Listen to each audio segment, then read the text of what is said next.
Hey y'all, welcome back to the Trans and Queer Youth Power Training Series. This session is the part 2 of 3 of our Power to the People recruiting and facilitation skills for GSAs training. A little bit about me is that I am Larry Lee Wallace, and I am the NorCal Regional Organizer here at GSA Network, and my pronouns are she, they. I'm currently working from Occupied Lonely Land here in Oakland. A little bit about GSA Network is that GSA Network is a next generation LGBT racial and gender justice organization that empowers and trains queer, trans, and allied youth leaders to advocate, organize, and mobilize an intersectional movement for safer schools and healthier communities. The objective for this part of today's training is going to be reviewing the principles of strong and inclusive facilitation. So for this section, we will move on to facilitation, and we'll cover how you can be a good facilitator and keep your meeting engaging. To start off, I actually just want to define what a facilitator is. And a facilitator is someone who leads trainings, workshops, and/or community space. The facilitator helps to generate collective knowledge and makes an action or process easier for beginning to end for participants. Now that we have an understanding of what a facilitator is, here are some key facilitator tools we should think of when facilitating a meeting. So here's a list of facilitation do's. One thing that is really good when doing facilitation is keeping track of time. It's really good to be mindful of people's time, especially if you have like a GSA club that meets during the lunch hour. Sometimes we have the habit of going over meetings, but if you have a GSA club that is meeting during the lunch hour, it may be super important to, just be keeping track of people's time, because your fellow club members may have other places to be and be on more of a time crunch as well. So being mindful of other people's time is really important. Another thing or another do in facilitation is keeping in mind different abilities. So also acknowledging that maybe if your club is doing hybrid or still virtual, or back when this may have been a little bit more relevant, just acknowledging that not everyone may be able to have their camera on for their meetings, and also letting people know they can communicate through chat if they can't speak during the meeting, because there are extra risks that come with being virtual and online. It's also good to keep in mind these things and kind of just meet people where they're at to ensure like the flow and have, like welcomeness for everyone when engaging in our meetings. Creating an anti-oppressive embrace space. So also acknowledging that everyone shows up with different identities, experience, and backgrounds, and systems of oppression have been so normalized in our society. And we need to be intentional about addressing them in our organizing spaces. So inevitably, people will say things that are problematic, and just encouraging people to name those moments and to be open to feedback if something they say gets named, AKA called out. Also reminding people to speak from their own experience and not make assumptions about the experiences of others. So again, just, setting the tone for your meetings, and also, making space for people to make mistakes, and creating an environment for people to learn and learn from those mistakes and grow from those mistakes as well. Facilitation don'ts. Key things facilitators should not do are downplaying people's ideas. Also putting personal agendas or opinions onto other people as the right answer. Not dominating the group. We don't want to take up an answer to questions you don't know. You don't want to give people the wrong information. Don't allow people to bully others in your group. Don't take a stance with one section of the group, AKA choosing sides or showing favoritism. Don't answer all the questions yourself. Even if you may have the answer, this may be a good time to really exercise doing things as a collective and have a shared learning practices. So not allowing you or your co-facilitator to answer questions the audience might have, and don't assume the demographics of your group based on appearance. and please do not enter the meeting without practice, especially if you have like a presentation that you may be giving that day for your GSA club. It may be extra important to make sure that you do lots of practice to ensure like that your meeting goes super smoothly. Okay, and so now that we have covered the do's and don'ts of facilitation, I'd like to present us with a scenario.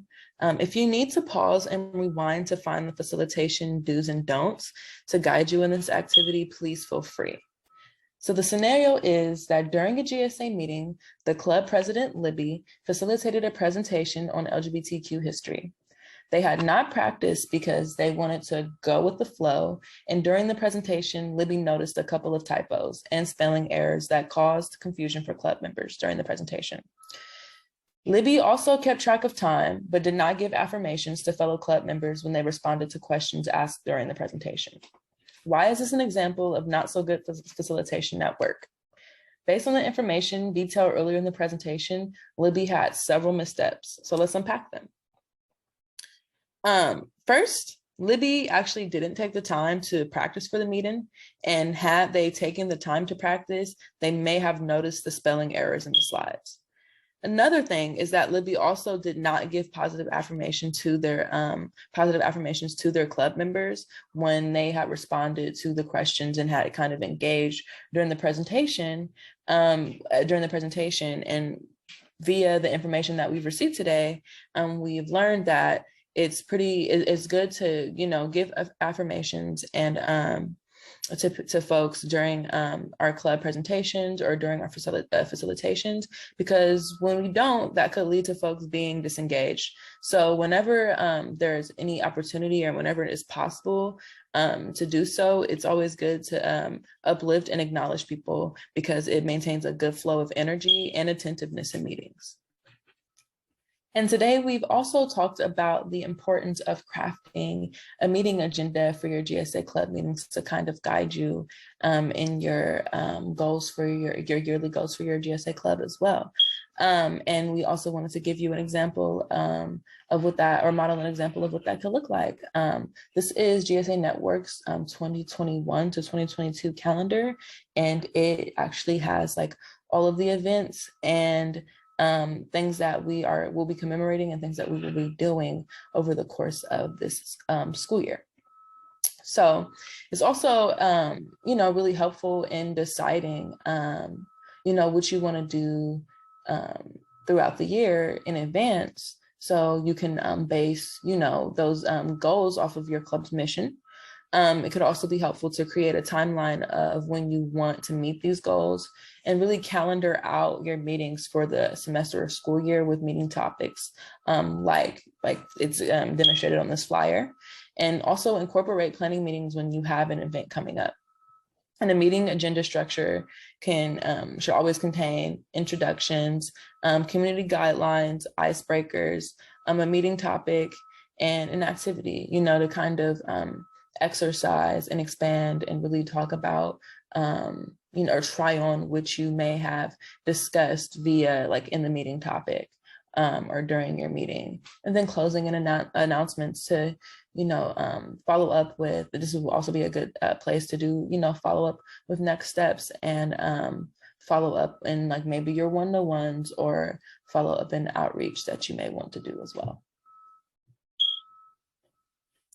And now that we've been working on base building for your GSA club, it's important to remember why outreach and inclusive facilitation practices are important for the growth, development, and retention of members of your GSA club.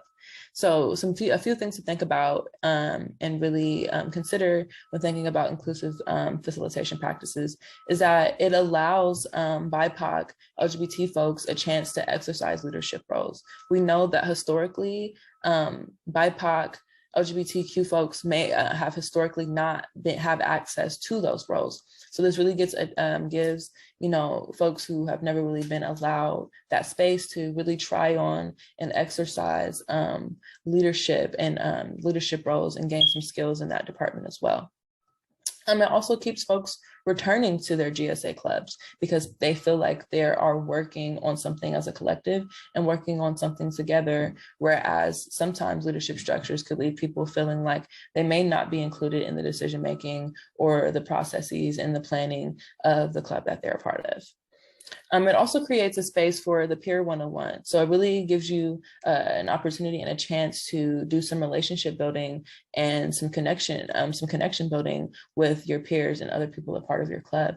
And it can also help your GSA club stay on track, especially in times where, you know, things may be a little uncertain and you don't necessarily know what to do or where to go, because there's so many things that you could be doing with your GSA club. Because the possibilities are endless. This actually could really help ground you and keep you motivated and focused, and really achieve some goals throughout the year with your GSA club.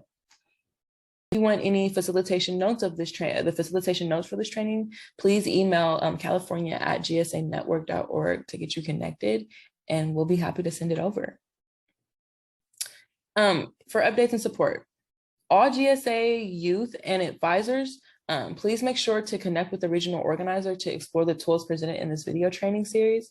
In order to find a local partner or a regional organizer to get in contact with, you can visit gsanetwork.org/national/ and to subscribe to SMS news and updates, text GSAs for Justice to 52886. Follow us on socials, y'all. You can follow us at GSA Network on Instagram, Facebook, and Twitter for national news. And then you can also follow us at GSA Network California on Facebook and Twitter for California specific news. Some more updates on the resources and support. This year, we are actually launching a Discord. So if you would like to join our Discord to get and share some additional resources that we may have, get further connected with some regional organizers and get some more direct one-on-one support, as well as clinic spaces to discuss some of the training video, the material in the training videos one-on-one. You can join our Discord and you can register here at this link, or you can register or follow our social media for info on our first Discord discussion date as well. That is coming up soon. Lastly, our next membership meeting is actually going to be on December 2nd, which is on a Thursday from 5 to 7. And this is actually a great opportunity to, get to meet and know some GSA Network staff with the youth organizing team, as well as also get connected with some youth across the state of California who are engaged or either a part or interested in GSA clubs or GSA involvement. Check out part 3 of 3 of our training. And in that training, we will actually be discussing how to make your GSA slay. And we'll be talking about how to craft a successful GSA meeting club meeting agenda, and also how to run an effective GSA because of your GSA club meeting agenda, because of the GSA club meeting agenda. So really exciting. There's going to be some practice and tools in that training as well, and exercises as well. Thank you, y'all. We're really looking forward to seeing y'all come to part 3 of 3. Thank you for checking out the video. Bye.